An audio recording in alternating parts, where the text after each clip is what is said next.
నమస్తే, నేను మధు. మాజీ సీఎం జగన్మోహన్ రెడ్డి గారు ఈ కల్తీ లడ్డు అంశంపై అరెస్ట్ అయ్యే అవకాశాలు ఉన్నాయా? మరి దీనికి సంబంధించే ముంబైలో జరిగినటువంటి ఒక సదస్సులో లోకేష్ గారు హింట్ ఇచ్చారా? ఈ రోజు మనం తెలుసుకుందాం. ప్రస్తుతం మనతో పాటు ఉన్నారు సీనియర్ జర్నలిస్ట్ సిఎస్ రావు గారు. వారిని అడిగి మరిన్ని విషయాలను తెలుసుకుందాం.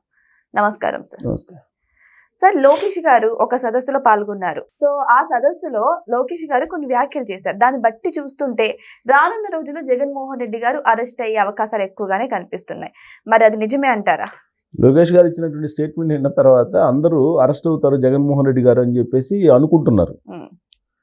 ఇది ideas with India, ideas to India అని 2026 అనే కార్యక్రమాన్ని పెట్టారు. ఏపీపీ అనేటువంటి ఒక సంస్థ, నెట్వర్క్ సంస్థ, అది పెడితే ఆ కార్యక్రమంలో పాల్గొన్నారు లోకేష్ గారు. సరే, రెడ్ బుక్లో జగన్మోహన్ రెడ్డి గారు పేరుందా అని చెప్పేసి అడిగితే లేదు ఇప్పుడు 3 పేజీలు అయిపోయినాయి, ఆ మిగతా పేజీల్లో ఉన్నారా లేదనేది భవిష్యత్తులో తెలుస్తుందని చెప్పారు ఆయన. దాన్ని పట్టుకొని ఇప్పుడు జగన్మోహన్ రెడ్డి గారు అరెస్ట్ కాబోతున్నారు అని చెప్పేసి అనుకుంటున్నారు. కానీ దేశంలో ఉండేటువంటి రాజకీయాలు కానీ, రాష్ట్రంలో ఉండేటువంటి రాజకీయాలు కానీ మనం కనుక ఒక్కసారి క్లోజ్గా అబ్జర్వ్ చేస్తే జగన్మోహన్ రెడ్డి గారు అరెస్ట్ అయ్యే అవకాశం లేదనేది క్లియర్గా అర్థమవుతుంది. ఎందుకని సార్? కల్తీ నెయ్యి విషయంలో కానీ, లిక్కర్ కేసు విషయంలో కానీ అరెస్ట్ అయ్యేటువంటి పరిస్థితులు లేవు అని చెప్పి రాజకీయంగా బాగా అబ్జర్వ్ చేసినటువంటి వాళ్ళకి అర్థమవుతుంది. కానీ జరుగుతున్న పరిణామాలు చూస్తుంటే ఆయన దగ్గర నుంచి మొత్తం జరిగినట్టు అన్ని స్పష్టంగా తెలుస్తున్నాయి. కానీ ఆయన అరెస్ట్ చేయకపోవడం ఏంటి సార్? ఇప్పుడు అరెస్ట్ చేయాలంటే అధికారంలో ఉన్నటువంటి వాళ్ళని అరెస్ట్ చేయడం అనేది సాధ్యమా? కాదు. సో జగన్మోహన్ రెడ్డి గారు ఇప్పుడు ఎక్కడున్నారు? ఎన్డీఏలో ఉన్నారా, లేదంటే ఇండియా కూటమిలో ఉన్నారా, లేదంటే ఇండివిజువల్గా ఉన్నారా? ఇండివిజువల్గానే ఉన్నారా అని అనిపిస్తూ ఉంటుంది. ఇండివిజువల్గా ఉన్నట్టు జనరల్గా అనిపిస్తూ ఉంటుంది చాలా మందికి. కానీ ఆయన ఎన్డీఏలో భాగస్వామిగా ఉన్నాడు, కాకపోతే దూరం నుంచి భాగస్వామి ఉన్నాడు. తెలుగుదేశం పార్టీ, జనసేన దగ్గర నుంచి భాగస్వామిగా ఉన్నాయి, అంతే తేడా. సో ఎన్డీఏలో భాగస్వామిగానే ఉన్నాడు ఆయన, కాకపోతే దూరం నుంచి భాగస్వామి, వీళ్ళేమో దగ్గర భాగస్వాములు, అంతే తేడా. అంతకుమించి తేడా ఏం లేదు. లేదని అంటే ఈ కేసుల్లో ఎవిడెన్స్లు ఉన్నాయని చెప్పి సిబిఐ చెప్తుంది. 12.5 సంవత్సరం నుంచి కేసులు పెండింగ్లో ఉన్నాయి. మరి అలాంటప్పుడు వ్యక్తిగత హాజరు నుంచి మినహాయింపు పొంది కంటిన్యూ అవుతున్నారు ఆయన. సిబిఐ వాళ్ళు ఒక పిటిషన్ అని వేశారా? అసలు సిబిఐ వాళ్ళు ఎలాంటి వాళ్ళు అంటే, కవిత కేసులు మనం పరిశీలిస్తే సిబిఐ వాళ్ళు ఎలాంటి వాళ్ళు అర్థమవుతుంది.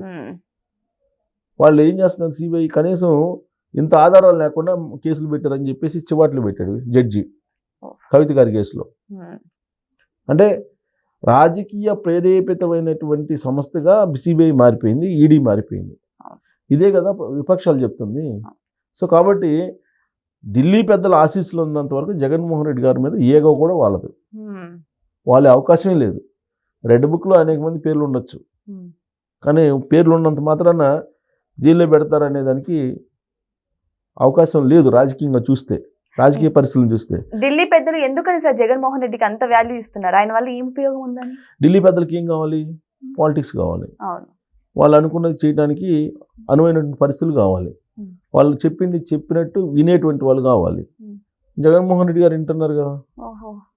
జగన్మోహన్ రెడ్డి గారు 2019 నుంచి 24 వరకు విన్నారు, ఇప్పుడు వింటున్నారు, అంతకుముందు విన్నారు, 2019కి ముందు విన్నారు. ఢిల్లీ పెద్దలు ఏం చెప్తే అది వింటూ వస్తున్నారు కదా. అది నేను చెప్పడం కాదు, జగన్మోహన్ రెడ్డి గారే చెప్పారు. ముఖ్యమంత్రి అయిన తర్వాత 2019లో ఏం చెప్పారు? దేశంలో ఇద్దరు పవర్ఫుల్ వ్యక్తులు ఉన్నారు, ఒకరు నరేంద్ర మోడీ గారు, 2 అమిత్ షా గారు.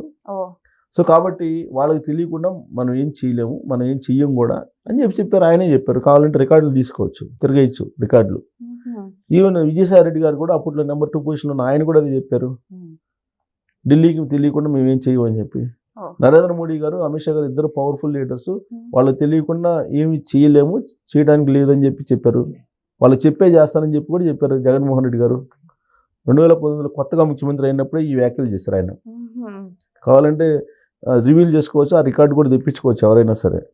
పైగా ఆయన ఏమన్నారు? ప్రత్యేక హోదా అనేది నేను చెప్పాను, కానీ నేను ఇవాళ తీసుకొచ్చే పరిస్థితి లేదు, వాళ్ళు మెడలో ఉంచే పరిస్థితి నాకు లేదు, వాళ్ళు నా అవసరం కూడా వాళ్ళకి లేదు అని చెప్పారు ఆయనే. ఇవన్నీ వాస్తవాలు కదా, పచ్చి వాస్తవాలు, నగ్న సత్యాలు కదా ఇవి. ఆయనే చెప్పారు, జగన్మోహన్ రెడ్డి గారు చెప్పిన మాటలు ఇవి.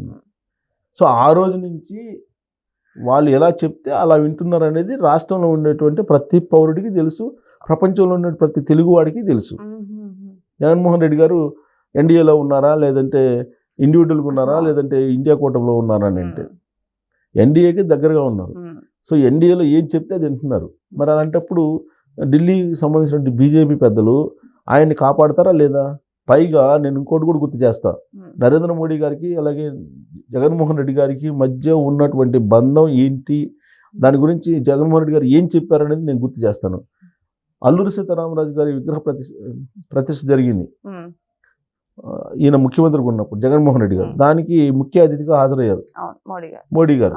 ఆ వేదిక మీద నుంచి నరేంద్ర మోడీ గారు ఆడ కూర్చున్నప్పుడే ఈయన ఏం చెప్పాడు, రాజకీయాలకు అతీతమైనటువంటి బంధం నాకు నరేంద్ర మోడీ గారికి నాకు మధ్యలో ఉందని చెప్పారు. తెలుగులో చెప్పారు ఆయన. మరి హిందీలో ఆయనకు అర్థమైందో లేదో తెలియదు నాకు.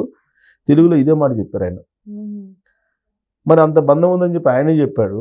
రాష్ట్రపతి ఎలక్షన్కి, ఉపరాష్ట్రపతి ఎలక్షన్స్కి, వ్యవసాయ బిల్లులు, వివాదాస్పద వ్యవసాయ బిల్లులకి అన్నిటికీ మద్దతు ఇచ్చారు కదా జగన్మోహన్ రెడ్డి గారు. మరి ఇంకా ఎన్డీఏలో లేరు ఆయన అని చెప్పి ఎలా అనుకుంటారు? ఒకవైపు ఏమో ఆయన క్రిస్టియానిటీ అంటాడు, ఇంకొక వైపు ఏమో ఈయన ఎన్డీఏలో ఉంటాడు. ఎన్డీఏలో ఉండే బీజేపీ వాళ్ళేమో సనాతనం హిందూ ధర్మం అంటారు, ఈయనేమో క్రిస్టియానిటీ అంటారు. మరి రాజకీయాలకు వచ్చేటప్పటికి మేమంతా ఒకటే అని చెప్పి చెబుతారు. ఎట్లా అది? మరి అరెస్ట్ అనేది ఎలా సాధ్యం? ఈయన రెడ్ బుక్లో ఉందనుకున్నాం, రెడ్ బుక్లో ఉన్నా కానీ సాధ్యమా? ఇప్పుడు వీళ్ళు డైరెక్ట్గా ఉన్నారు, డబుల్ ఇంజిన్ సర్కార్ అంటున్నారు, పైగా డబుల్ బుల్లెట్ సర్కార్ అంటున్నారు. ఏ సర్కార్ అయినా అభివృద్ధికి రాష్ట్ర ప్రయోజనాలకు మాత్రమే పరిమితం తప్పితే అంతకుమించి కేసులు లేదా అరెస్టుల విషయానికి వచ్చేటప్పటికి అసలు భాగస్వామి బయటకు వస్తారు కదా. అసలు భాగస్వామి ఆ విషయంలో జగన్మోహన్ రెడ్డి గారు. సో కాబట్టి ఢిల్లీ బీజేపీ పెద్దలు జగన్మోహన్ రెడ్డి గారిని అరెస్ట్ చేయమని చెప్పి సిబిఐని లేకపోతే ఈడీని చెప్తారా, లేదంటే అరెస్ట్ చేయాల్సిన అనివార్య పరిస్థితుల్లో కాపాడకుండా ఉంటారా? ఉండగలరా? ఉండే పరిస్థితి ఉందా? లేదు. సో కాబట్టి అక్కడ జగన్మోహన్ రెడ్డి గారు వచ్చినా లేదంటే ఏ పార్టీ వచ్చినా బీజేపీకి సేఫ్ సైడ్ అక్కడ.